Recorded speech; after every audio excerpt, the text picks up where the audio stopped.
Hello guys, what's up? I am Christopher for CMM with the first impressions video about the Elephone P8 after using it for 1 day. So this is one very new phone from Elephone.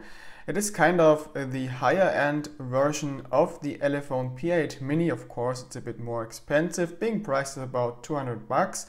But it also boasts quite some attractive specs, those being a Helio P25 processor, 6GB of LPDDR4X RAM, 64GB of internal memory, and 5.5-inch in-cell display made by JDI with Full HD resolution.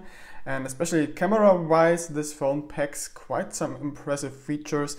We have a 21 megapixel Sony IMX230 rear camera, and yes, that's the native resolution of it.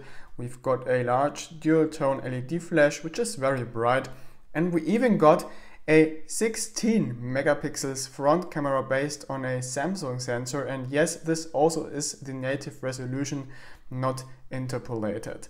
And both the front and the rear camera actually can record 4K video, which is very nice to see. Battery wise, this phone packs a 3600 mAh cell, which is a decent size. I can't tell you much about battery life yet. This will remain to be seen if it lives up to the promises, but on the paper it looks good. But sadly there is no fast charging, at least not officially. I need to test if it does secretly support Pump Express Plus or something like that. And what's also kind of unfortunate is that we have a micro USB port here and not a Type-C port.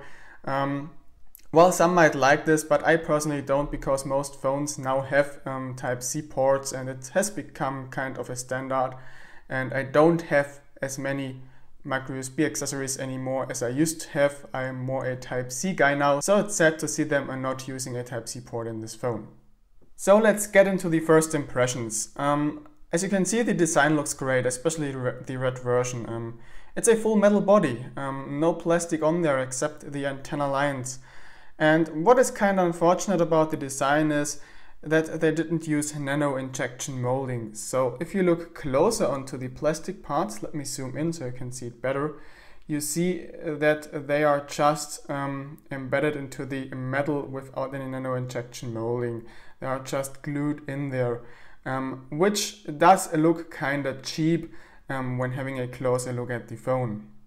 Another flaw the design has is that the buttons are a little bit loose. They do rattle a little bit, not much, but just enough so you can hear it when shaking the phone, but that only applies to the volume buttons there and not to the power button on the other side. But besides of those little flaws, build quality is actually decent. You can't press the rear inwards, it feels very solid, which is great, and the phone also has no flex to it. You need to apply a lot of force to get it bent just slightly, which is decent again. What's very disappointing is that Elephone are telling lies about the screen bezels. For the Elephone P8 they advertise bezels slim as 0.9 millimeters, which definitely isn't true, as you can tell when looking at the phone without doing any measurements. But let's just do exactly that, measurements. Let's measure the bezel, not including the frame, only the black bezel next to the panel. So there we go. That comes about to roughly 2.8 millimeters.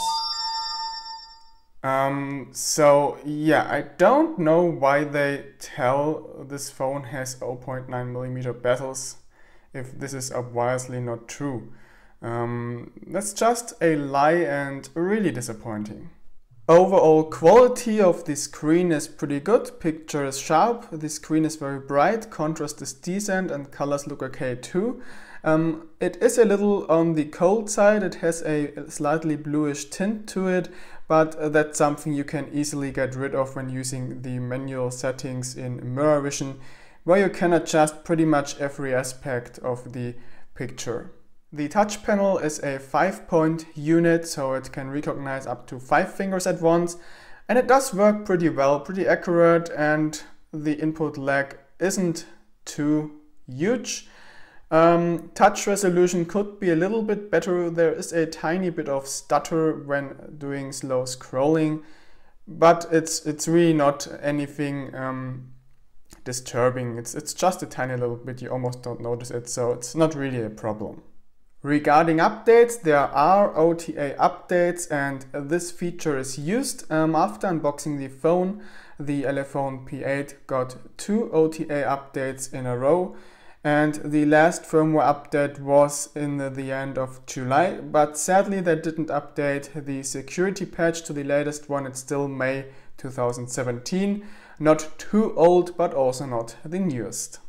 Packing a Helio P25 processor, the Elephone P8 is actually not a slow phone, so day-to-day performance is okay, and you also can play demanding games on it with no issues whatsoever, but it's definitely not the best optimized Helio P25 phone out there. The Maze Alpha, for example, runs a little bit smoother, but still that's complaining on a high level. The system interface still is rather smooth.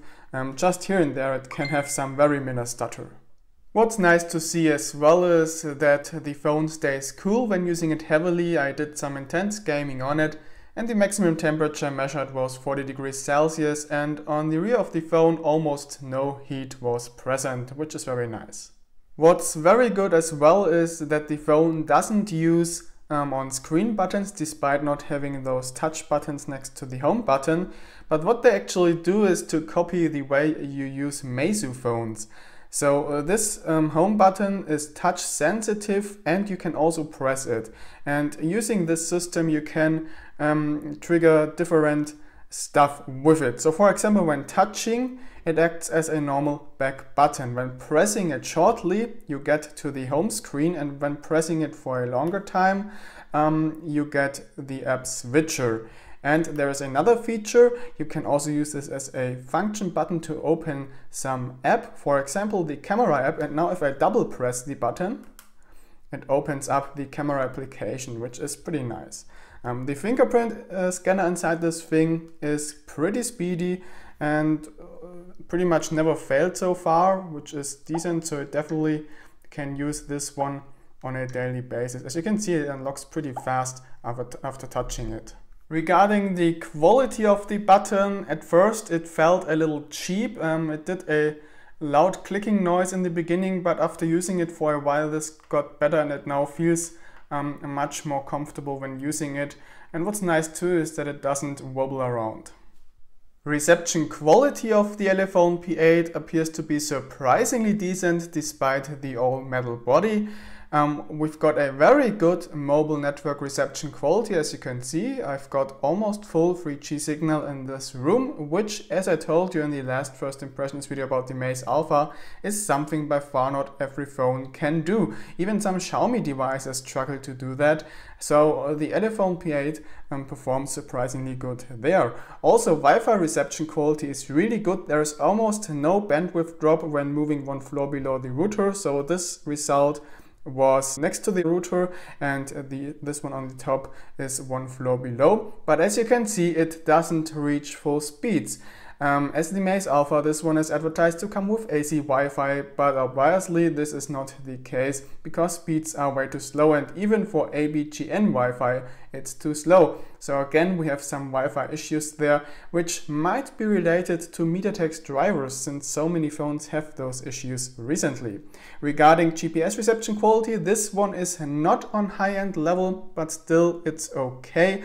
You don't reach the full signal strength possible with it, but as you can see, it still finds lots of satellites, and the accuracy comes down to about 2.3 meters, which is okay. Again, not the best, but it's okay. Due to the weaker signal strength, fixes take a little bit longer. Most phones get a fix in about 1.4 to 2 seconds. This one reached a fix within 4 seconds. Still an okay result in my opinion. We will have to see how well it does in real-life use, meaning navigation and GPS tracking. What's kind of disappointing is the gyroscope of the Elephone P8. It's stuttering a little bit when actually using it. It does work, but it does stutter, as you can see, which makes it not so usable for VR apps. The same thing applies to the compass. As you can see, it sometimes rotates on its own. Sometimes it works, sometimes it doesn't. I don't know why this is. Calibration doesn't really help. Right now it doesn't really work. Yesterday it did. This is kind of strange. Maybe they can fix this with a firmware update. Camera performance of the Elephone P8 is promising both for the front and the rear camera. But it definitely needs some more optimization in terms of noise, in terms of colors and in terms of focus.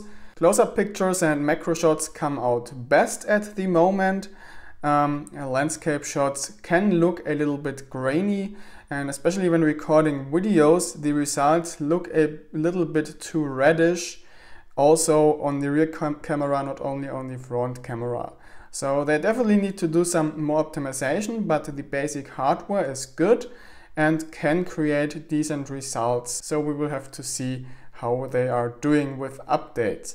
The LED flash is surprisingly bright. Check out this picture. It creates lots of light, very helpful, and it isn't too bright even for close-up pictures, which is decent. So that's it for the first impressions on the Elephone P8. This phone will now be tested as a daily driver for 1 week or a little bit more, because I have other phones to test here as well, which means I will be taking a bit more time for this one. Anyway, stay tuned for the full review. Thanks for watching and see you then. Bye bye.